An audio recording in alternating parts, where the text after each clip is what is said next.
Shalom, bertemu kembali dalam Ephrata Devotion pada hari ini. Seorang pemuda sudah menabung bertahun-tahun untuk bisa bekerja di luar negeri. Akhirnya semua sudah beres, visa beres, tiket sudah dibeli, koper sudah siap. Tawaran kerja dari perusahaan di luar negeri ini adalah impian dan harapan masa depannya. Tapi sehari sebelum keberangkatan, maskapai penerbangan mengabarkan bahwa penerbangannya dibatalkan karena cuaca ekstrim. Penerbangan digeser 3 hari. Sementara perusahaan menganggap ia tidak disiplin dan membatalkan kontrak. Ia merasa gagal, kesempatan yang hanya datang sekali itu lenyap. Uang habis untuk pengurusan dokumen dan kini ia kembali ke titik nol. Ia marah pada keadaan, kecewa pada Tuhan. Untuk bertahan hidup, ia menerima pekerjaan kasar di gudang bahan bangunan di kotanya. Setiap hari ia memanggul semen, menyusun keramik, mengantarkan bahan ke proyek, jauh dari impiannya. Suatu hari ia membantu seorang pelanggan tua yang terjatuh di halaman gudang. Tanpa pikir panjang ia mengangkat dan menolong orang itu, bahkan mengantar pulang dengan motor pribadinya.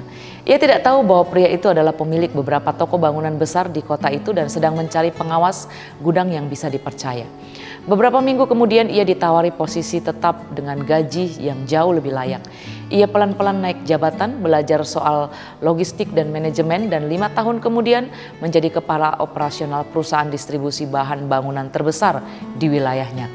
Saat ia melihat ke belakang, ia sadar yang ia anggap kegagalan besar bukan keterlambatan dari Tuhan, tapi pengalihan jalur ke tempat yang lebih tepat. Kita semua pernah merasa seperti pemuda itu. Sudah berusaha semaksimal mungkin, sudah di titik hampir berhasil, tapi semuanya tiba-tiba batal. Seperti doa yang tidak dijawab, seperti langit diam saat kita menjerit. Ia kehilangan kesempatan besar karena penerbangannya dibatalkan. Ia marah, kecewa, bahkan mulai meragukan campur tangan Tuhan. Tapi di tengah keruntuhan harapannya, ia tetap bekerja. Meski kecil, meski mulai dari kecil, meski tidak sesuai impian. Dan justru disitulah tempatnya Tuhan mempertemukannya dengan jalan yang jauh lebih baik. Seringkali kita ingin Tuhan bekerja cepat, padahal Tuhan sedang bekerja tepat. Kita ingin langsung sampai, padahal Tuhan sedang membentuk kita sepanjang perjalanan.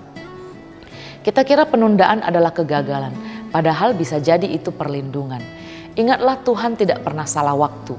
Ketika ia menutup satu pintu, bukan karena ia ingin menghukum kita, tapi karena ia tahu apa yang ada di balik pintu itu belum siap untuk kita, atau justru bukan untuk kita sama sekali.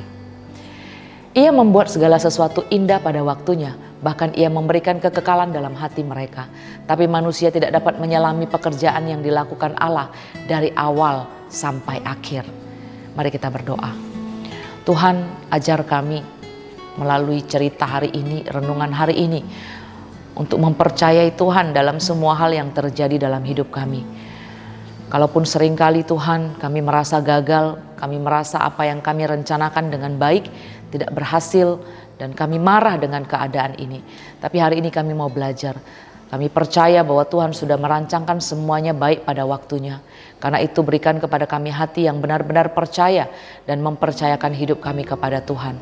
Melihat dengan cara Tuhan melihat. Roh Kudus pimpin kami, Roh Kudus kuatkan kami, Roh Kudus mampukan kami. Tolong kami menjalani kehidupan kami hari ini. Kami mau lebih lagi berkenan kepada Tuhan. Di dalam nama Tuhan Yesus Kristus kami berdoa. Amin.